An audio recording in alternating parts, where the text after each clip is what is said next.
नमस्कार, मी प्रणिता वाळुंजकर. माझी ओळख म्हणजे थिएटर आर्टिस्ट आणि खरी ओळख म्हणजे मी पुन्हा सही रे सही या नाटकात काम करते.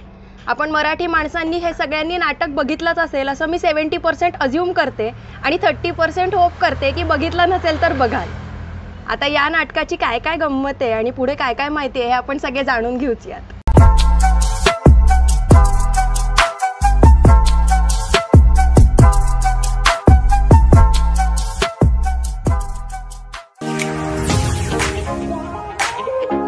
नमस्कार, मी दिनेश पवार आणि आजच्या शुक्रवारी आपल्या चॅनलला खरं तर माझी खास मैत्रीण परी वाळुंजकर म्हणजे प्रणिता वाळुंजकर जिला आम्ही नाटकापासून ओळखतोय आणि तिने आम्हाला नाटकातल्या ज्या काही टिप्स दिल्या आहेत त्याच्यामुळं आज मे बी हा इंटरव्ह्यू आपण रेकॉर्ड करतोय.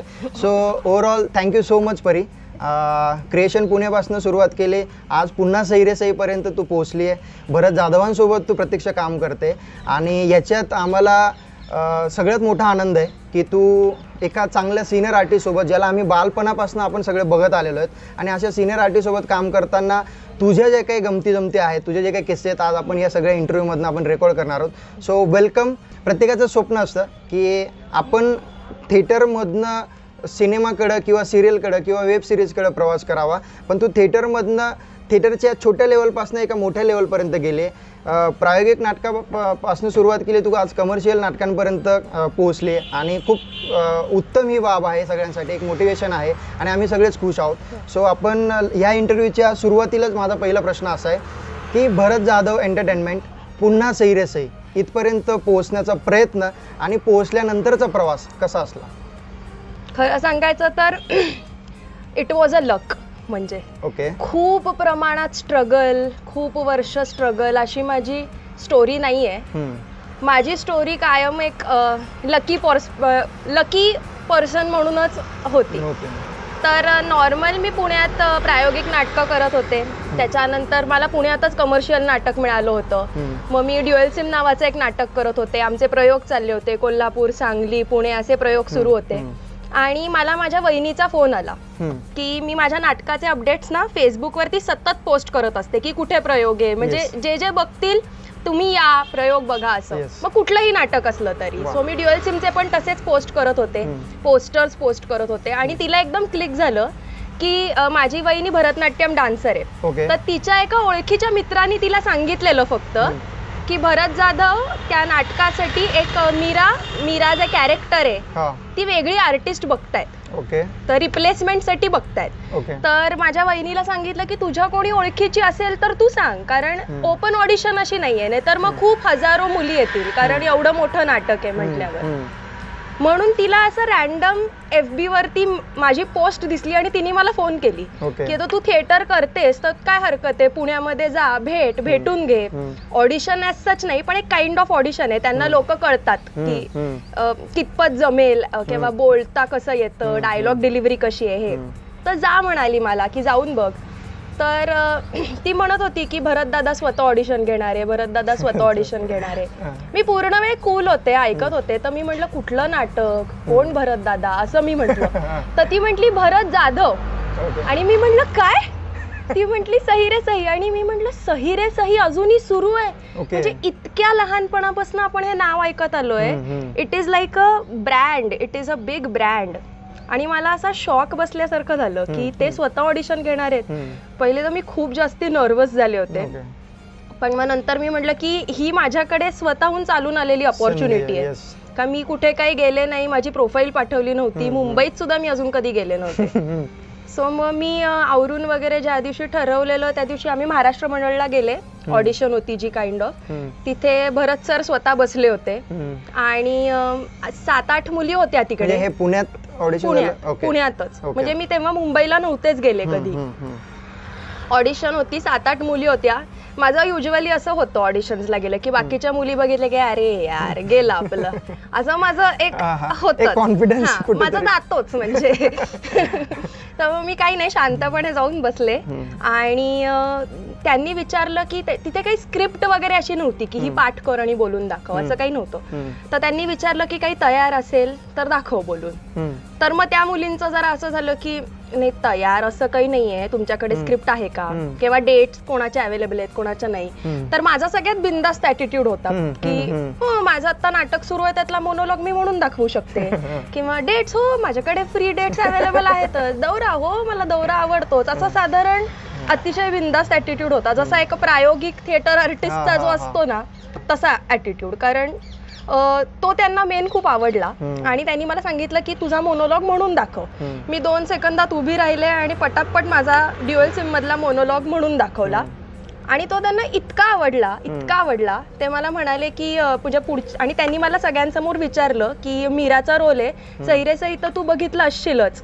जसं मी आता म्हटलं इंट्रोडक्शनच्या वेळेस की 70% लोकांनी बघितलं असेल असं मी अज्युम करतेय आणि 30% लोकांनी जर बघितलं नसेल तर ते बघतील असं होप करतेय.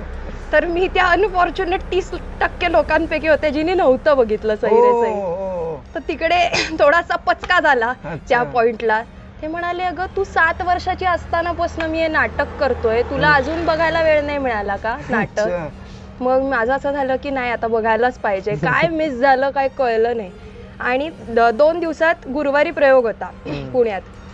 मी 2 दिवसांनी प्रयोगाला गेले आणि त्याच दिवशी मला अख्ख्या टीम समोर सरांनी सांगितलं, भरत सरांनी, की ही आपली पुढची मीरा आहे. हो, क्या बात आहे. त्यामुळे तो दिवस असा लाईफ चेंजिंग डे असा होता लाईफ मधला. आणि मोमेंट ऑफ हार्ट अटॅक होतो मेन म्हणजे. कारण सगळ्यांबरोबरच मला कळत होतं तेव्हा, मला काही पहिले फोन नाही आला किंवा मला लगेच सांगितलं नाही गेलं. I was hoping for the best, कारण मी छान ऑडिशन दिली होती आणि म्हणजे नर्वस वगैरे नव्हते त्या पॉइंटला तरी. आणि एकंदरीत तुझा अटायर जो त्यांना आवडला की मेन दौरे किंवा तुझ्या डेट्स किंवा तू कितपत 100% इथं देऊ शकते. जाम फ्री आहे म्हटलं मी, असं सांगितलं होतं तेव्हा. सर्व मेन नाटक करायचं असेल तर तुम्ही फ्री असायला पाहिजे, कारण काय खूप प्रयोग लागतात अशा नाटकांचे. आणि आता ऑल ओव्हर महाराष्ट्र दौरे असतात आणि 15-15, 20-20 दिवस बाहेर जायचं असतं. तर मग शूट आहे सारखं, वेगळीकडे जायचंय, माझे डेट्स बुकड आहेत, हे नाही चालत शक्यतो. त्यामुळे मग ते मला मिळून गेलं नाटक. आणि मग माझा पहिला प्रयोग 8 मेला झाला 2017. 8 मे 2017, म्हणजे तुला ऑलमोस्ट 4 वर्ष होतील आता.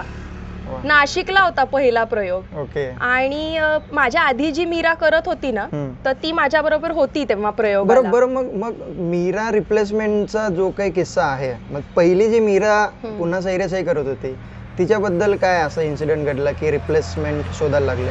नाही, तिने स्वतःचं युट्यूब चॅनल स्टार्ट केलं होतं, त्यामुळे तिला वेळ मिळत नव्हता, कारण तिला तो सगळा वेळ चॅनल मध्ये द्यायचा होता. आणि तसं म्हणायला गेलं तर मी 14वी मीरा आहे पुन्हा सैरे सई मधली. माझ्या आधी 13 मीरा रिप्लेस झाल्या आहेत. अच्छा, हे म्हणजे पुन्हा सैरे सई मधली हे एक वेगळी कथा आहे की 14वी मीरा तू आहे. तर 17-18 वर्ष हे नाटक सक्सेसफुली चाललंय. वन ऑफ द बेस्ट नाटक आहे हे मराठी. हे नाटक म्हणजे तू मीरा आली तेव्हापासून माझी खरं तर बघायची खूप इच्छा आहे, पण आय डोंट नो की तो योगायोग जुळून येत नाही. पण पुन्हा सैरे सई हे मी यशवंतराव चव्हाणला बघितलेलं आणि त्यावेळेस मी शॉक होतो. म्हणजे भरत जाधव सरांना आपण सिनेमांमध्ये बघत आलेलो आहे आणि मी सिनेमा असेल किंवा सिरियल असेल, पण ज्यावेळेस मी लाईव्ह बघितलं आणि ॲट ए टाइम ते 4-5 कॅरेक्टर, बाप रे तुफान. म्हणजे त्यावेळेस कळलं की या माणसाची एनर्जी काय, या माणसामध्ये काय स्किल आहे की तुम्ही म्हणजे मी नॉर्मल ऑडियन्सला सुद्धा हे सांगू, ज्यांनी जे 30% जो वर्ग काउंट करते की ज्यांनी पुन्हा सैरे सई नाही बघितलंय तर प्लीज पुन्हा सैरे सई बघा. आणि ते पुन्हा सैरे सई याच्यासाठीच ठेवलं गेलं की सैरे सई जे नाटक होतं ते ॲज इट इज तेवढ्याच एनर्जीने तेवढ्याच त्या जोमाने तुम्ही ऑनस्टेज आलात. आणि त्याचं नाव आय थिंक पहिले सैरे सईच होतं राईट, आणि त्याच्यानंतर पुन्हा सैरे सई. मग पुन्हा सैरे सई ठेवण्यामागचं काय गॅप होता म्हणून पुन्हा सैरे सई? गॅप होता, प्रोड्युसर बदलले, that is the only reason. नाटक एक्झॅक्टली तेच आहे. सहिरे सहीचा सिक्वेल नाहीये पुन्हा सहिरे सही. पुन्हा सहिरे सही हे सहिरे सहीच नाटक आहे, फक्त एका मध्ये गॅप होता, प्रोड्युसर बदलले, त्यामुळे ते जेव्हा रिओपन झालं तेव्हा त्याचं नाव पुन्हा सहिरे सही. सो जसं आपण सिनेमांचं म्हणतो की पार्ट 1, पार्ट 2, पार्ट 3, सो त्या काइंड ऑफ गेस्ट सरने ते सैरे सई पुन्हा सैरे सई आलं.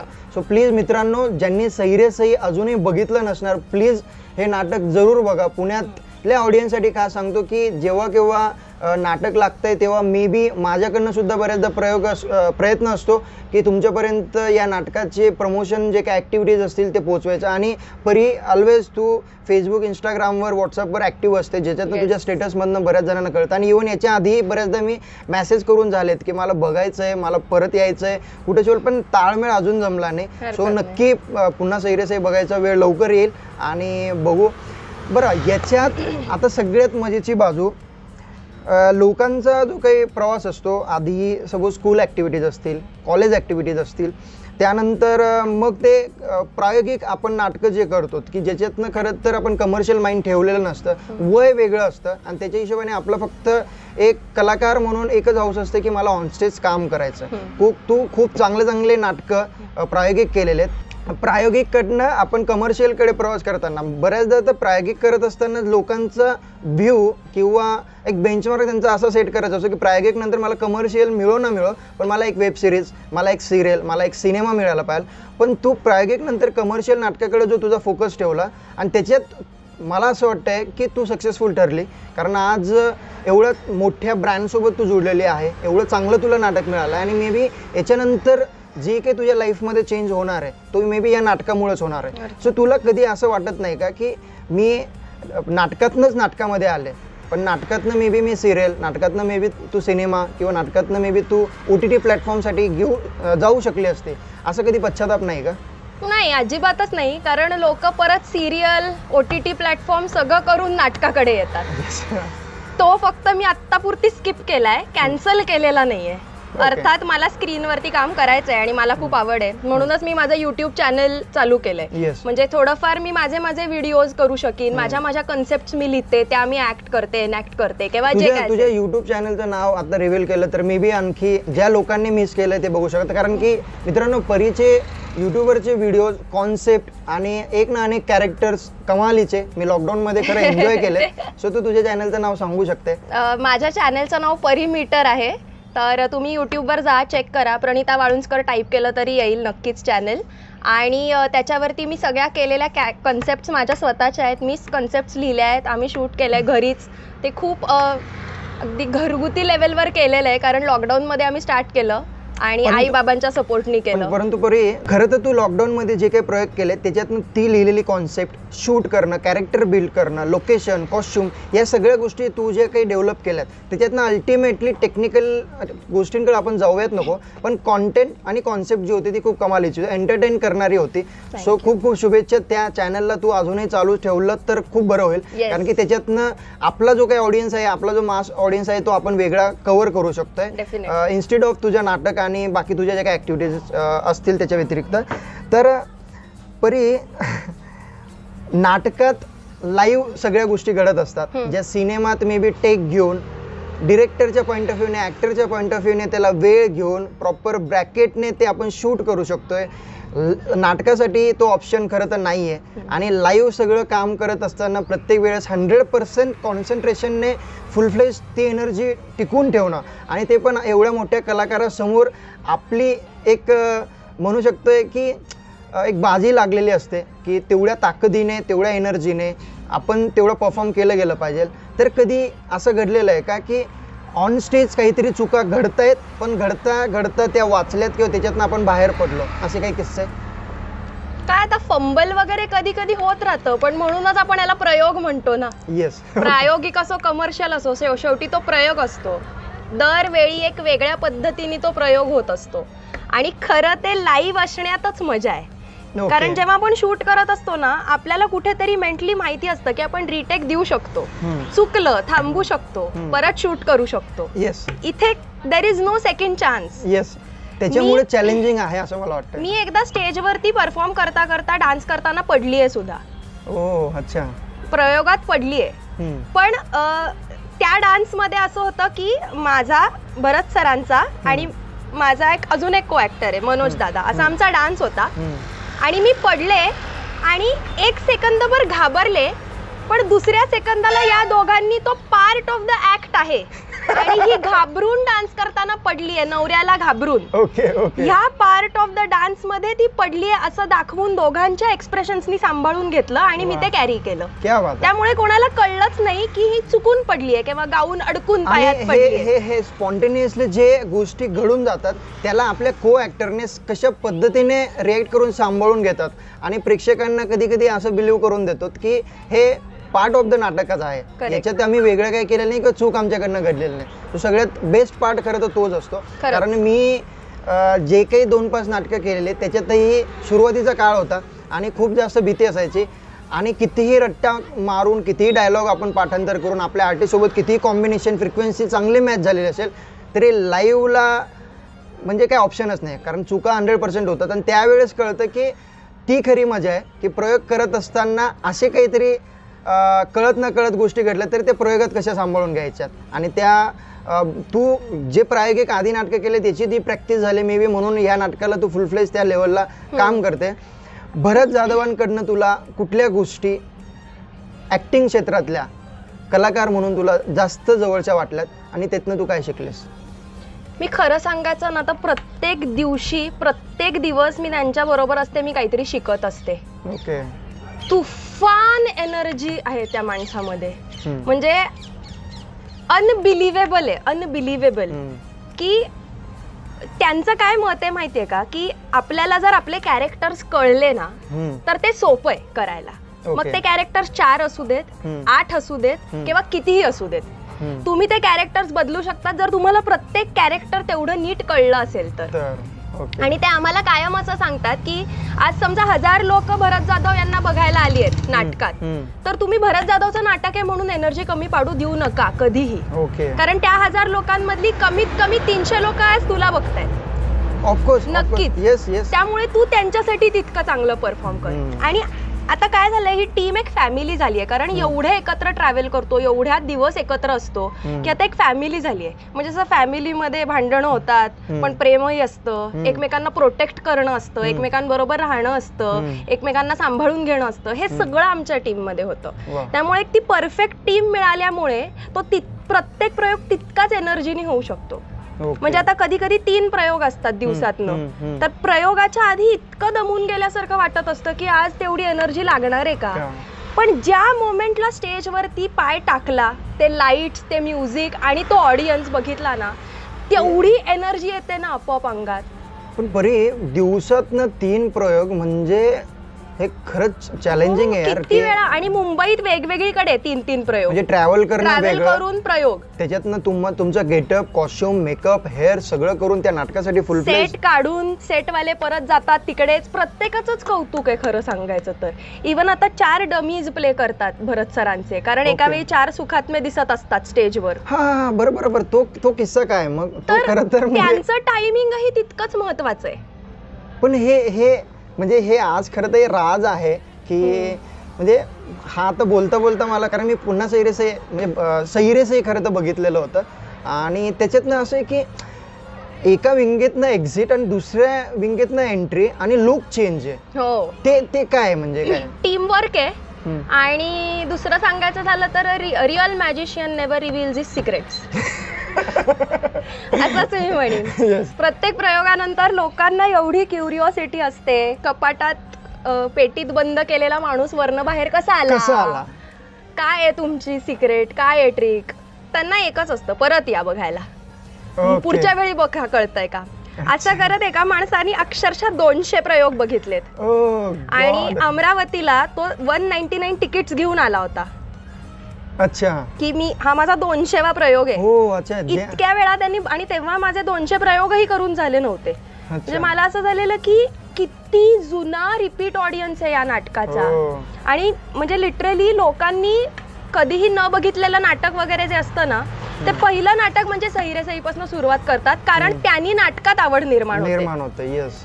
किंवा लहान मुलांना आई बाबा पहिलं नाटक जर बघायचं असेल तर सैरे सईला घेऊन येतात, म्हणजे त्यांना नाटक आवडेल आणि नेक्स्ट टाइम ते नाटकाला येतील या कारणाने. आणि इव्हन नाटक क्षेत्रासाठी जरी काम करायचं असेल तर इथून एक एनर्जी आपल्यात एक पास ऑन होऊन जाते असं म्हणायला हरकत नाही. मी जेव्हा नाटकाची सुरुवात केली ना तेव्हा पहिले आता आपल्या प्रायोगिक नाटकांना कसं असतं, आपण 1-1.5 महिना तालीम करतो, 2 महिने तालीम करतो, आपण तयार होईपर्यंत आपण तालीमच करत असतो आणि मग आपण प्रयोगाला तयार असतो. माझ्या वेळी कसं झालं की मी रिप्लेसमेंट आर्टिस्ट होते.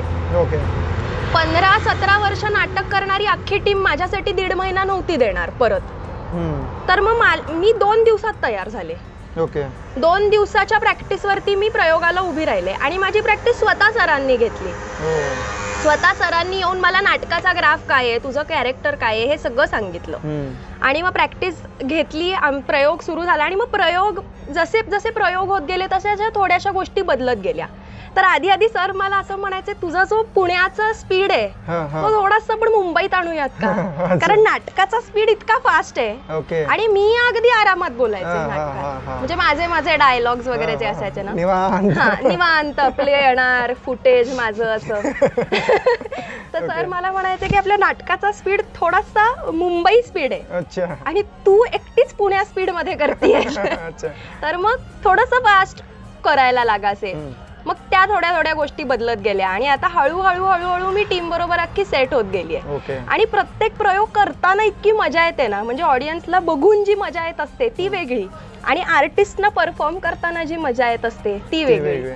टोटल सैरे सईची ऑन स्टेज आणि बॅक स्टेज मिळून किती लोकांची टीम आहे? अराउंड 35 लोकांची टीम आहे. 35 लोकांची टीम, म्हणजे खरं तर मला असं वाटलं होतं की जास्त असेल, पण 35 लोक एवढं सगळं मॅनेज करतात हा जोक नाही. म्हणजे एका माणसाकडे ऍटलीस्ट 2 ते 3 डिपार्टमेंटची जबाबदारी ऑलमोस्ट आहे.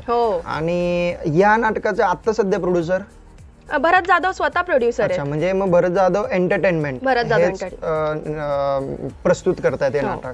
आणि आतापर्यंत सैरे सई प्लस पुन्हा सैरे सई याचे टोटल प्रयोग टोटल आता 3333 होणार आहेत लवकरच. ओ गॉड, 3333. येस, आता 3298 झालेत असं मला वाटतंय आणि लवकरच 3300 होतील आणि मग आमचं असा मस्त वीक सुरू होईल. तुझे इंडिव्हिज्युअल प्रयोग माझे अराउंड 400 वगैरे झाले असतील. सुपर यार, काँग्रेट्स. म्हणजे 400 प्रयोगाचा पल्ला तू एकटीने घातला आणि सैरे सई प्लस पुन्हा सैरे सई नवीन जोमाने 3333. म्हणजे तो नाटक क्षेत्रात प्रॉपर म्हणजे तो खूप ग्रँड केला जाणार आहे प्रयोग. आता आम्ही प्रयोग अनाउन्स करायला सुरुवात केली आहे आणि वी आर जस्ट वेटिंग की आता 100% कपॅसिटी कधी होईल सुरू. ओके. सो म्हणजे आता 50% कपॅसिटी असली तरी रिस्पॉन्स 100% असतो ऑडियन्सचा, पण तरी 100% कपॅसिटी कधी सुरू होईल म्हणजे तो 3333वा प्रयोग प्रॉपर तो ग्रँड केला जाणार आहे. म्हणजे एक फिनाले टाइप तुमचा की ज्याच्यातनं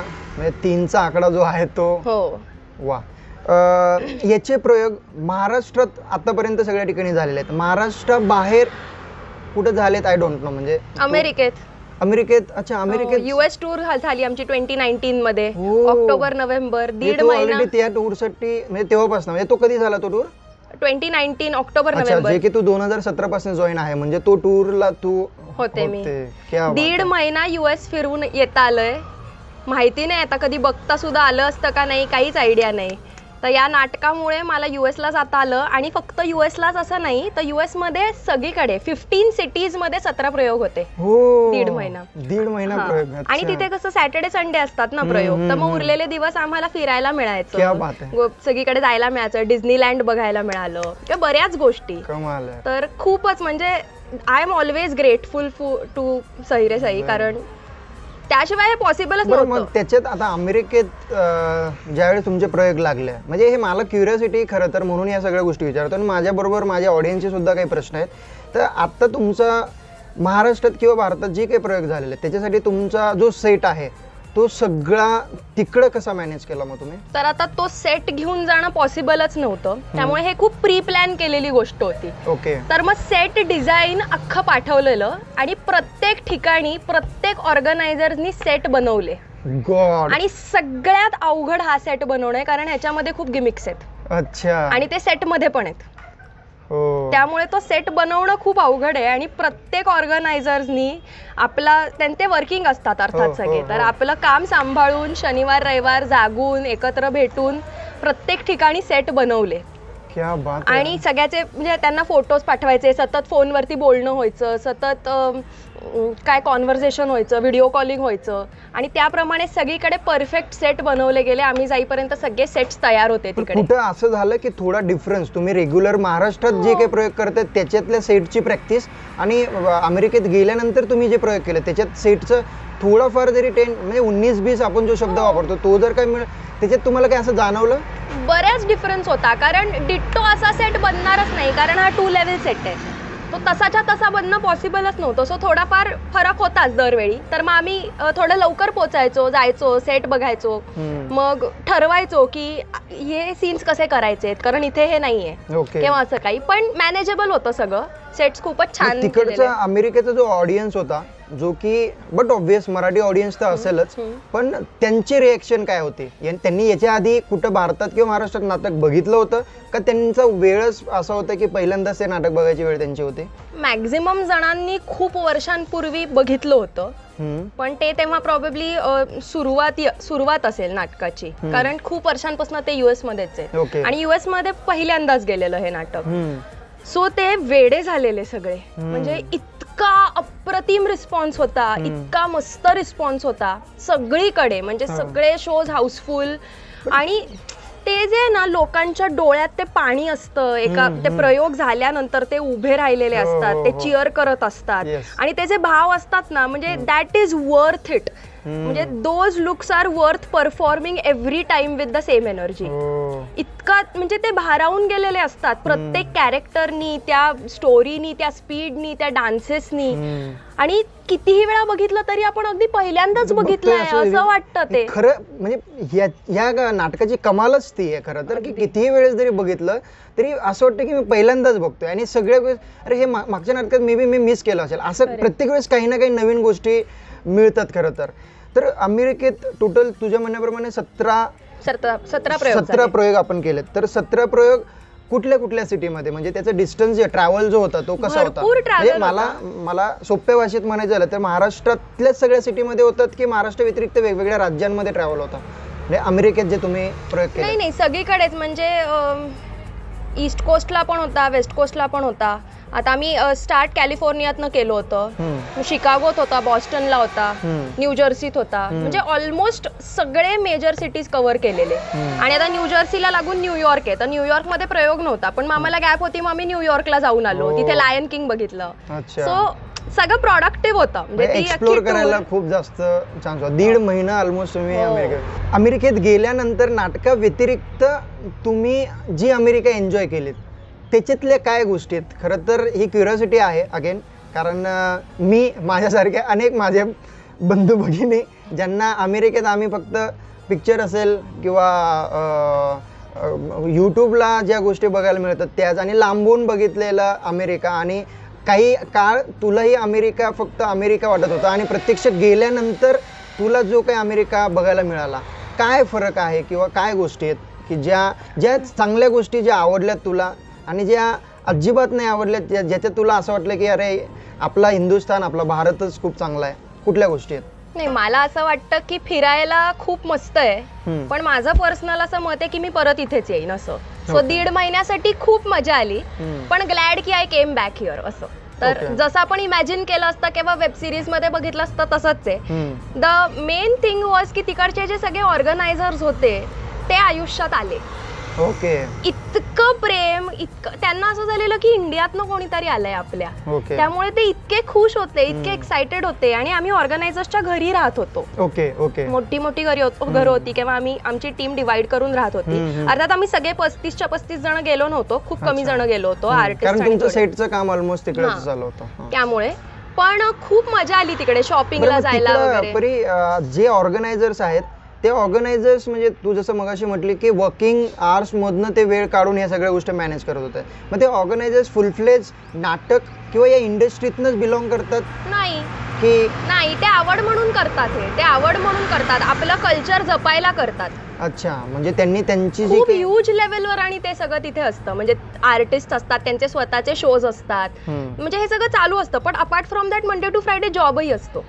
ओके ओके ओके, म्हणजे त्यांचं फक्त खरं तर ते त्यांचा बिझनेस नाहीये, फक्त एंटरटेनमेंट आणि हे कल्चर जपावं त्याच्यासाठी हे खरं तर हॅट्स ऑफ यार त्या ऑर्गनायझर साठी सुद्धा. खरंच आज एवढा पैसा खर्च करून तुम्हाला ट्रॅव्हल करणं, तिथं बाकी सगळ्या गोष्टी तुमच्या म्हणजे, कारण की ते तुम्ही जरी म्हणजे ते जरी भारतीय असले, आपण जरी भारतीय असलो तरी आपण त्यांच्याकडे गेलो म्हटल्यावर आपण अतिथी आहोत. सो त्या हिशोबाने त्यांना या सगळ्या गोष्टी मॅनेज करणं आणि त्यांनी प्रॉपर तुमचं नियोजन केलं, त्याच्यामुळे खरंच त्यांना हॅट्स ऑफ. तर मोरूची म्हणजे सहिरेसाईचा सक्सेसफुल US दौऱ्यानंतर मोरूच्या मावशीचा US दौरा प्लॅन केला होता, ठरलं होतं सगळं. आणि आता मी सहिरेसाई बरोबर जाऊन आलेले, त्यामुळे एक मावशीचा रोल करायला जी लेडी आहे तिला जमत नव्हतं, म्हणून मी त्या दौऱ्याला पण जाणार होते US ला खरं तर. आणि त्याच्यानंतर सहिरेसाईचा 3 दिवसाचा लंडनचा दौरा लागलेला, म्हणजे तिकडनंच. आणि लॉकडाऊन झाला. अरे त्यामुळे ती एक सेकंड अपॉर्च्युनिटी मिस झाली. पण ठीक आहे, होईल सगळं नॉर्मल झाल्यानंतर परत जाता येईलच नक्कीच. ओके.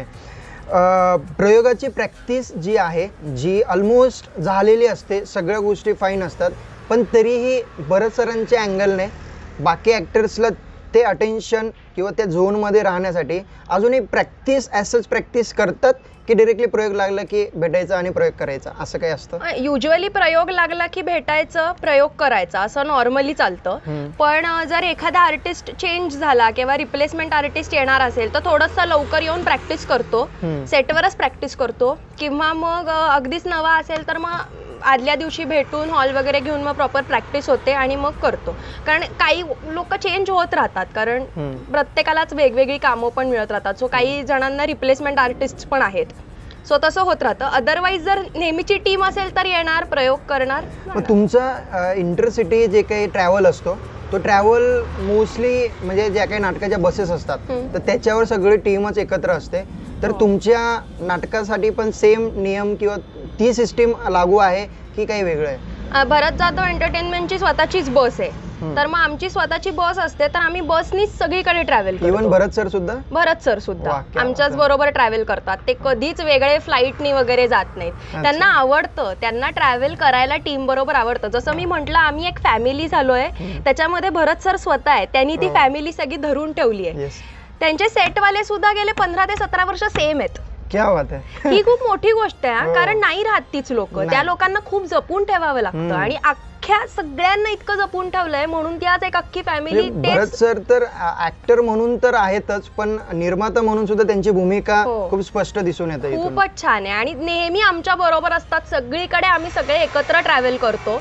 आणि मुंबईत आता अख्खी टीम मुंबईची आहे, सो मुंबईत सगळे आपापले ट्रॅव्हल करतात, आपापले येतात, प्रयोग करतात. काही जणांकडे बाईक असते, काही जण ट्रेननी ट्रॅव्हल करतात, कॅबनी ट्रॅव्हल करतात. ज्यावेळेस मला वाटतं पूर्ण टीम मधनं पुण्यातनं तू एकटी बिलॉंग करते. अच्छा, मग ज्यावेळेस पुण्यात जेव्हा प्रयोग असतात तर त्यावेळेस त्या मंडळींचं राहणं किंवा एकंदरीत 3-3, 4-4 दिवस सपोज सलग प्रयोग असतील तर त्यावेळेस तुझं नियोजन कसं असतं? तर मी माझ्या घरीच राहते, हे सगळे हॉटेलमध्ये राहतात. हे कधी तू घरी इन्व्हाइट केलं सगळ्यांना? येऊन गेले? क्या बात आहे. बरेचदा. माझे आई बाबा पण खूप क्लोज आहेत माझ्या अख्ख्या टीमला, म्हणजे अगदीच खूप वेळा आम्ही भेटतो वगैरे. बरं, म्हणजे हा खरं तर एक वेगळा प्रश्न आहे की सलग जेव्हा 8-8 दिवस 10-10 दिवस तुमचं ट्रॅव्हलिंग असतं तर त्यावेळेस कपड्यांचं नियोजन किंवा बाकी सगळे ॲक्सेसरीज आणि कॉस्मेटिक असेल, बाकी ज्या खूप मॅन्डेटरी नेसेसरी गोष्टी म्हणतो त्या गोष्टींची तडजोड, किंवा तुम्ही एवढं कारण 35 लोकांची टीम म्हटलं तर एकाच्या 2 ते 3 बॅग्स आणि याच्यावर रोजचं सगळं म्हणजे तेच काढणं, तेच ठेवणं, प्रयोग करणं, ते या गोष्टीतून तुम्हाला एन्जॉयमेंट सोडून कधी हेक्टिक होतं?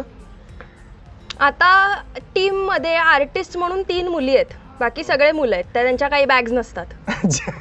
3 मुलींच्या 6 बॅग्स असतात.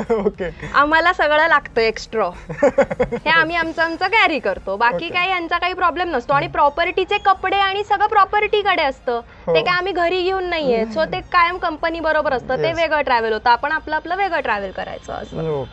भरत जाधव सरांसोबतची आतापर्यंतची जी काही तुझी कामगिरी आहे किंवा जे तू काम केलेलं आहे त्याच्यातनं सगळ्यात आवडलेली गोष्ट की सगळ्यात स्ट्रॉंग पॉईंट ज्याच्यावर तू इम्प्रेस्ड आहे, आणि असा एक पॉईंट की जो अजिबात आवडत नाही भरत जाधव सरांसोबत? आवडणारा पॉइंट म्हणजे ते इतके डाऊन टू अर्थ आहेत. म्हणजे मला कायम असं वाटतं की एवढा मोठा सुपरस्टार यार, लोक वेडी आहेत त्यांच्यासाठी, लोक रडतात, काही लोक पूजा करतात. एक बाई त्याच्या बाळाला वगैरे घेऊन आलेली की जसं आपण म्हणतो ना, सगळ्यात पहिल्यांदा बाळाला घरातनं बाहेर जेव्हा आपण नेतो तेव्हा देवाचा हात पाहिजे, तसा तुम्ही हात ठेवा माझ्या बाळावर, या लेवल पर्यंत. आणि मी बघितलंय की लोक किती जास्ती प्रेम करतात आणि तरी सुद्धा इतके डाऊन टू अर्थ आहेत ना. म्हणजे त्यांच्याकडनं हे शिकण्यासारखं आहे की तुम्ही कितीही पुढे जा, स्वतःचं नाव कमवा, पण तुमचा ऍटिट्यूड हा डाऊन टू अर्थच राहिला पाहिजे. आणि he is famous for it, everyone knows की प्रत्येक ठिकाणी ते किती डाऊन टू अर्थ आणि एकदम सिम्पल असे असतात ते. सो मला ते खूपच आवडतं त्यांच्याबद्दल. ग्रेट. म्हणजे हे तुला शिकण्यासारखं आहे किंवा हे बोलण्यातनं तू हा मेसेज कन्वे केला की इतरांनी सुद्धा ही गोष्ट घेतली गेली पाहिजे. मी बी ते कलाक्षेत्रात असतील किंवा त्या व्यतिरिक्तही जर का स्वतःचा बिझनेस करत असतील किंवा स्वतः जॉब करत असतील आणि जर का ते मोठ्या लेवलला काम करतात, ज्यांच्या अंडर शेकडो लोक, हजारो लोक, त्यांच्या शब्दाखाली सगळ्या गोष्टी चालत असतात, त्यावेळेस त्यांनी ह्या गोष्टीचा हा पॉईंट जर का जपला तर मे बी ते आपली लाईफस्टाईल जी आहे ती बॅलन्स ठेवू शकतात. म्हणजे ही एक शिकण्यासारखी गोष्ट. तर मायनस पॉईंट जो आहे की जो तुलाच नाही पण ओव्हरऑल असं आजपर्यंत तुझं नोटीस तू केलं असेल की हा मायनस पॉईंट तुला वाटतोय तुझ्या अँगलला, मे बी तो नसेलही, तो कुठला आहे? मला असं वाटतं ते खूप शॉर्ट टेम्पर्ड आहेत. अच्छा. तो एक मायनस पॉइंट असण्याची शक्यता आहे, पण तो स्वभाव असतो. मी पण आहे शॉर्ट टेम्पर्ड. पण हा तू जो काही किस्सा सांगितला की म्हटलं ते नाटकाच्या बाबतीत असतं, ते तितकं परफेक्ट झालंच पाहिजे. पण शेवटी तेच करेक्ट. तुझ्यासोबत हा किस्सा कधी घडलाय? कारण नाटक करतानाच अच्छा किस्से घडतच राहतात. म्हणजे पंच टायमिंग जरा सुद्धा पुढे मागे नाही झालं पाहिजे. सो परी यार, थँक्यू सो मच की आज पुन्हा सही रे सही या नाटकाबद्दलच्या बऱ्याच अशा गोष्टी मला कळाल्यात की ऑडियन्सला कळाल्यात की ज्या सहजासहजी कुठं ऐकायला मिळत नाही, बघायला मिळत नाही. नाटक म्हणून बघितलेलं असतं, पण आज ते अनुभव तू माझ्यासोबत शेअर केले. सो खरं थँक्यू सो मच. आणि तुला तुझ्या फ्युचर म्हणजे 3333 राईट, सो हा तुमचा जो काही चांगला फिनाले होणार आहे नाटकाचा, त्याच्यासाठी नक्की पुणे असेल, मुंबई असेल, माझा नक्की प्रयत्न असेल, कळवशील. मी माझ्यासोबत माझी टीम घेऊन आम्ही नक्की हे नाटक बघायला येऊ. तुझ्या पुढच्या सगळ्या प्रयोगांसाठी, पुढच्या सगळ्या प्रोजेक्टसाठी PR स्टेशन आणि माझ्याकडनं खूप खूप शुभेच्छा. थँक्यू दिनेश. आता मी खरं तर तुला इतक्या वर्षांपासून ओळखतेय आणि आपली मैत्री, कॉन्टॅक्ट आपला राहिला आणि मी तुला ग्रो होताना बघितलंय. I am so proud about this आणि I am so proud of you. म्हणजे आपण ते प्रायोगिक नाटक बसवण्यापासून, त्याची सगळी तयारी करण्यापासून आज तू स्वतःचं चॅनल काढलंयस. आणि मला ना ही कन्सेप्ट मेन खूप आवडली PR स्टेशन याची, की आपण स्वतःची पब्लिसिटी करू शकतो. कारण every time people cannot do publicity for you, किंवा त्याची गरजही नसते कधी कधी.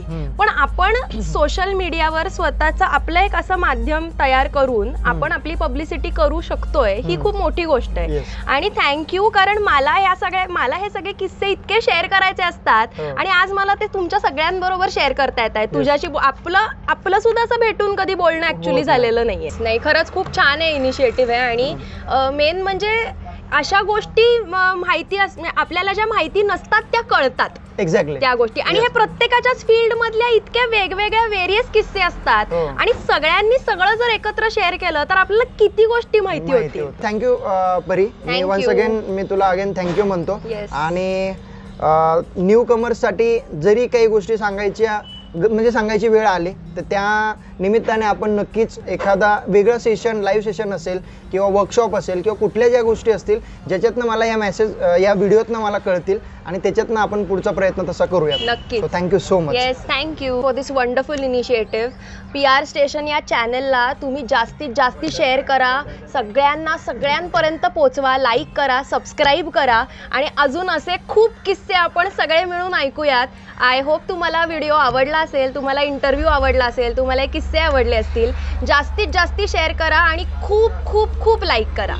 येस. आणि त्याबरोबर भरत जाधव एंटरटेनमेंट यांचं पुन्हा सही रे सही नाटकाचे प्रयोग बघायला विसरू नका.